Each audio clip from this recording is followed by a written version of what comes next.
देखिए, क्वारप की जो समस्या है ये पूरे कुमाऊं की लाइफलाइन है। वो अल्मोड़ा विधानसभा के अलावा हमारे अल्मोड़ा पूरे डिस्ट्रिक्ट की और बागेश्वर की और पिथौरागढ़ की और चंपावत की सारे लोगों की वो एक बहुत महत्वपूर्ण कड़ी है जो जोड़ती है। और उसमें हमने बहुत तेज़ गति के साथ, क्योंकि अचानक से आई आपदा है, कोई मानव जनित आपदा नहीं है, और वो आपदा सबके आंखों के सामने आई है। और जब वो आपदा आई तो तुरंत तत्काल हमने उसमें टेक्निकल सुपरविज़न कराया, विशेषज्ञों के माध्यम से, हमारी टीएसडीसी और आईआईटी के सर्वे के माध्यम से उसकी डीपीआर तुरंत तत्काल बनाने के निर्देश दिए, क्योंकि डीपीआर बनाने में भी क्योंकि टेक्नोलॉजी का बहुत इस्तेमाल होता है, साथ में बहुत सारे विशेषज्ञ आते हैं, और जो हमारे भूगर्भ शास्त्री हैं उसका भी उसमें हमको अध्ययन कराना होता है। उन सब अध्ययन के बाद उसकी डीपीआर कंप्लीट होने के बाद तत्काल उसमें 17 करोड़ के आसपास हमने रोड के नीचे के लिए वैली साइड में हमने पैसा सैंक्शन किया, और करीब 54 करोड़ रुपया हमने ऊपर के लिए जो वैली साइड है, हिल साइड है, उसके स्लोप प्रोटेक्शन के लिए सैंक्शन किया है। दोनों के हमारे टेंडर हो गए हैं। टेंडर पूरे भारत के निविदाओं के अनुसार हुए हैं, जिसमें कि जो भारत सरकार की टेंडर की गाइडलाइन है वो उसमें ली गई है, और टेंडर कंपटीशन में आया है, बहुत बिलो आए हैं। हमने उसका भी हमने 360 का एनालिसिस किया कि कंपटीशन ज़्यादा होने से कहीं नुकसान ना हो, तो उसके नुकसान के बावजूद ही कॉन्ट्रैक्टर के साथ एमओयू साइन हुआ है, पहला काम। दूसरा काम कि हमको वैज्ञानिकों के माध्यम से ये कहा गया था कि जब तक हम रोड को पूरे तरह से बंद नहीं करेंगे, क्योंकि 24 घंटा ट्रैफिक चलने से दिक्कत होती है, 12 घंटा चलने से दिक्कत होती है, उसमें 2-3 घंटा ही काम हो पाता है। फिर भी हमने अपने काम को इसी प्रकार से जारी रखा, शुरुआत हो रही थी।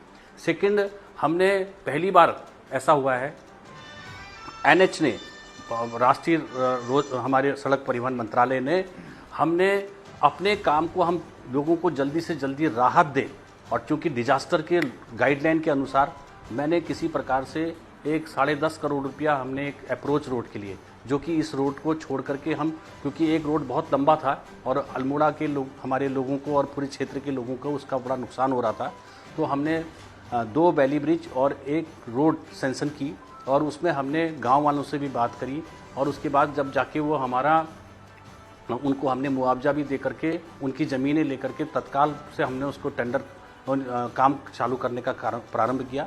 और चूँकि सब डिजास्टर के नियमों को देखते हुए ये बताया गया कि हम इस पे जल्दी से जल्दी काम करने के लिए जो लॉ है, जो एक्ट है, प्रोविज़न है, उससे भारत सरकार से छूट मांगने के लिए क्या थी उस काम से, तो वो एक विधायक हैं, वो लिख करके दे सकते थे, वो कोई और प्रोविज़न करा सकते थे, मगर उन्होंने उस काम को तत्काल बंद कर दिया।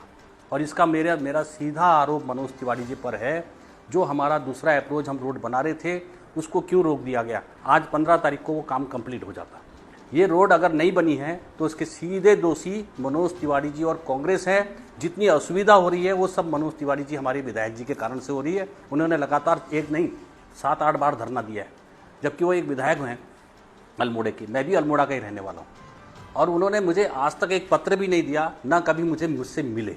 और आज जनता के बीच में एक गलत नैरेटिव फैलाने का काम मनोज तिवारी जी कर रहे हैं। कृपया करके वो उस पर सुधार करें। और एक चीज़ और, उन्होंने मेरे ऊपर एक बात बोली है कि अपने चहेतों को, मैं मनोज तिवारी जी को खुला चैलेंज कर रहा हूँ कि वो ऐसा कोई उनके विषय में कोई संज्ञान है, उन्होंने एक बहुत बड़ा आरोप जैसा लगा दिया है।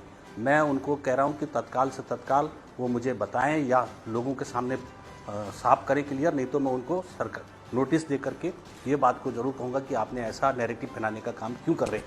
एक तो आप काम को रोक रहे हैं। आपकी कांग्रेस शासनकाल में कभी पैसे नहीं आते थे, हमने सारा 2 लेन कर रहे, अच्छी रोडें बना रहे। आपके पीडब्ल्यूडी की रोडों को हम पीएमजीएसवाई भारत सरकार से, आपके क्षेत्र की रोडों को हम पैसा दे रहे।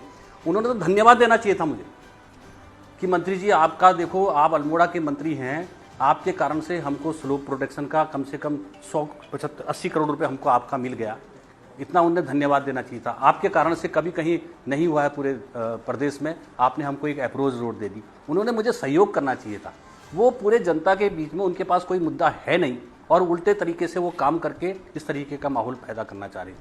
अभी उनके कुछ कार्यकर्ता ऐसा बोल रहे थे कि कुछ अराजक मैंने उनको बोला, जो लोग, कुछ लोग बहुत पॉजिटिव कर रहे हैं, जैसे कि वीडियो बना करके ठीक है रोड बन रहा है, काम चल रहा है। कुछ लोग उसी रोड से जा रहे और लोगों को कह रहे हैं कि हम अराजकता फैलाने का काम कर रहे हैं। मैं उनको कहा हूँ मैं अल्मोड़ा और हमारी सारी सम्भ्रांत जनता बहुत समझदार है और उन्होंने माननीय प्रधानमंत्री जी को कॉपी करके एक पत्र भेजा है, एक पत्र, और उस पत्र में उन्होंने कभी भी क्वारब का जिक्र भी नहीं किया। वो स्पष्ट करें, ना मुझे पत्र दिया है, ना मुझे मिले हैं, ना मुझे कोई ऐसा इस प्रकरण का कोई पत्र दिया है। मनोज तिवारी जी, मैं आपसे व्यक्तिगत निवेदन करना चाहता हूँ, जनता के बीच में गलत नैरेटिव मत करिए। हम सब लोग जनप्रतिनिधि हैं। मेरा क्षेत्र और आपका क्षेत्र भी एक ही है और हमारी जनता लगातार हमको प्यार दे रही है, मुझे भी प्यार दे रही है और आपको भी प्यार दे रही है, और इसलिए इस प्रकार का वातावरण ना बनाइए। जनता को सुविधा देने के लिए काम करिए। मैं आपके साथ बैठने के लिए तैयार हो गई, काम करिए। इस तरीके का नैरेटिव फैला के कोई फायदा होने वाला है नहीं, और बार बार धरना प्रदर्शन करके काम मत रोकिए और ऐसे आरोप मत लगाइए जिसके कोई बिना सिर और बिना पैर के आरोप।